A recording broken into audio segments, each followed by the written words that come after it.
We've got a mic now. Just really quickly, you have a visit. It's 1 day, is that correct? And how many team members are coming? Well, this is work in progress. Okay, the first schools will get anywhere from 2 to 3 team members, and it will probably be 1 day. It's a Will we training. know ahead of time if it's 1 day? That's the plan right now, yes. Okay. Yes, you will know ahead of time. Okay. The goal is to get our inspectors very highly trained and efficient, and it will still be 1 day, but it will be 1 inspector. And then one more question.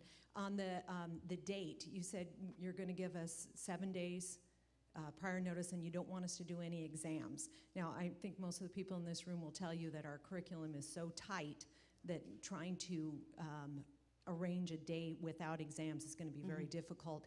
Is there wiggle room for that? Is there negotiation on that date when we get that call? Absolutely, Okay, yes. thank you. Yes. Yeah, we don't necessarily set the date. We'll work with you, but it needs to be within a certain time frame. Yeah, the lady just before asked the question I was going to ask about testing. We have tests usually on Fridays for end of module exams, like the lady in front described. So if the visit were to be set that day, we could request to make it maybe any other day during the week to not affect their testing and then move to the next mod.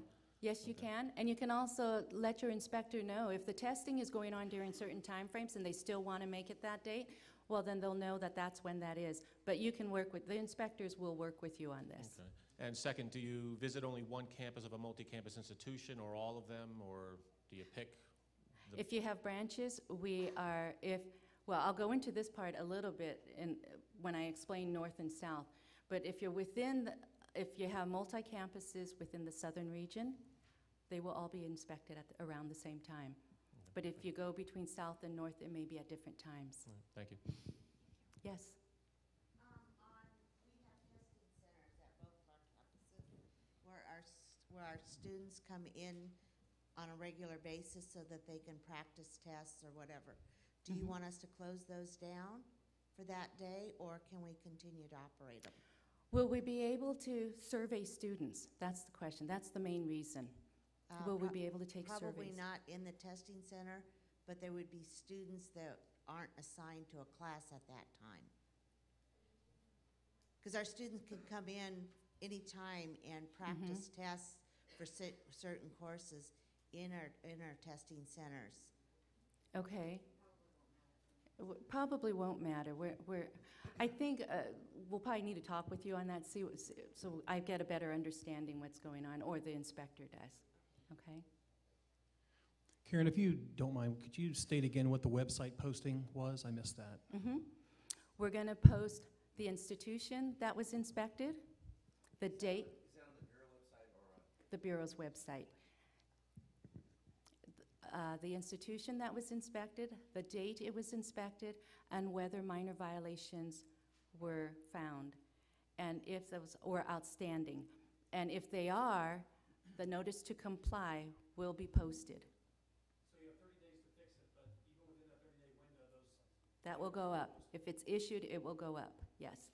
So you actually have all the way up until the end of that inspection to fix.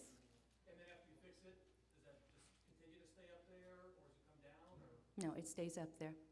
Does it state that those items were resolved? No, So no. Those were outstanding. Yeah. They were outstanding.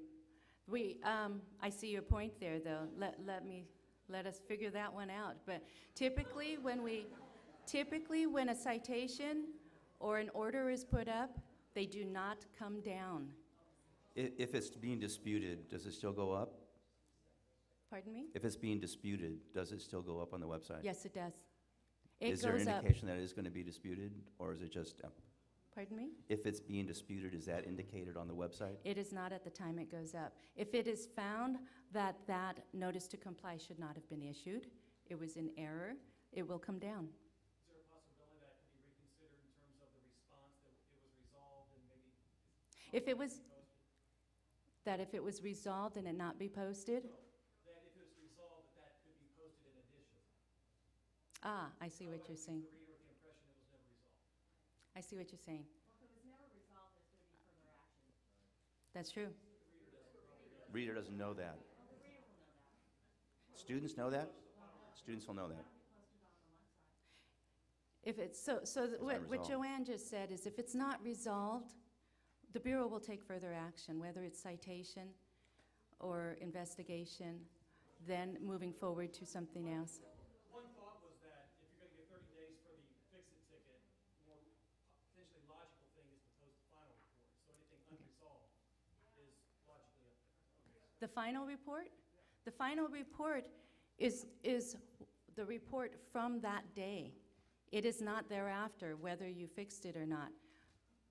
The report covers through that date.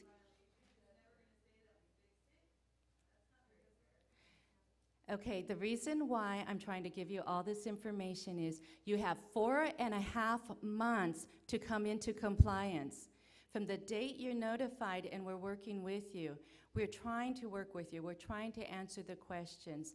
The minor violation, these are minor violations, okay?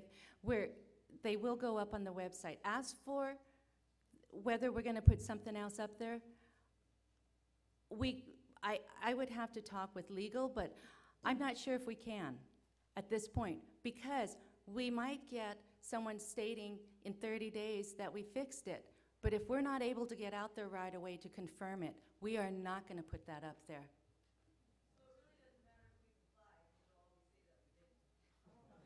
I'm not saying that. You're putting words in my mouth there. If you didn't comply, there will be further action. Okay? Question on the student surveys. Are those surveys posted on the website that schools can take a look at the questions that are being asked? I don't think they are. I'm not sure, but we will most definitely share it with the schools. Can you give us some examples of some of the questions that will be asked on the surveys? I can. Actually, I don't have them on me right now, but it's really about admissions. Were you given a catalog? Were you given a signed copy, fully signed copy of your enrollment agreement? Were you promised a job at the end of your educational program? It's all based on laws, but it's the questions that we want to ask the students. And one student saying that no, they didn't do any of this is not going to result in a ding or on your notice to comply. But if we're seeing that there's a lot, usually there's problems, then we'll be talking with your admissions folks if that's where the area is. What is your practice? And actually, we already are doing that. So what is your practice? It seems that the students are not understanding this. How do you plan to clarify that so that they know they've gotten what they're supposed to get? We are working with you. We're not here, it's not a hunt to come after you. It's here to help you to meet the compliance, all the requirements. Yes, you had your hand up. Yeah, on the issue of the catalog, as an example you just gave, if you get 10 students telling you in a survey, we didn't get a catalog. Mm-hmm. I assume you're not going to just cite that. Oh, no. Or the student filed it for the documentation that they signed the catalog on. Yeah, Required to have them sign off on it. right. Yeah, we may ask to see that student's file. No, but I mean, would they make that an effort before just assuming the student's word on the survey? We do not, no, you can have students that are just angry. Their teacher that day was really mean to them, you know, or whatever it is, and they're just going to put some really horrific things on there. We understand that, but we're getting a general information, and we're going to give you the results of those surveys. Not the individual results, but we're going to give you what are the percentages of what they're responding on what are their responses. They're either error in their statement or they're outright biased for whatever reason or another. You're not going to know which student told us that because it's anonymous, but we will let you know what they said. And if there's a concern, if we have a full class that said the same thing, then we'll be asking questions about it and asking, how do you ensure that this doesn't happen? And then we'll check. And say there was something minor that you weren't doing. What are you going to do from this point forward so that you are meeting that minimum requirement? I'm saying if the student's outright wrong in their statement that they Mm-hmm. didn't get a catalog, and we've had this problem. Mm-hmm. We just show them the enrollment agreement showing sign I received my catalog. Mm-hmm. And then it's a wash, it's canceled out. Will you guys make that effort because it's an anonymous thing? How do you check it if you can't tell us the student's name? That's just for the file. You will not be cited, you will not be notated on the notice to comply based on a student saying they didn't get a catalog. We're fair about this. We are looking at this, and it's not trying to find where you're out of compliance. It's pointing out to you, hey, you had 5 students that said they didn't receive a catalog. What is your policy? How do you ensure it? And you'll show us. This is exactly what we do. Okay. It seems to be there's some misunderstanding out there, so please clarify for that for your students in the future. That's what we're asking for. We're looking for compliance now, but also we have schools that are all in compliance in the future.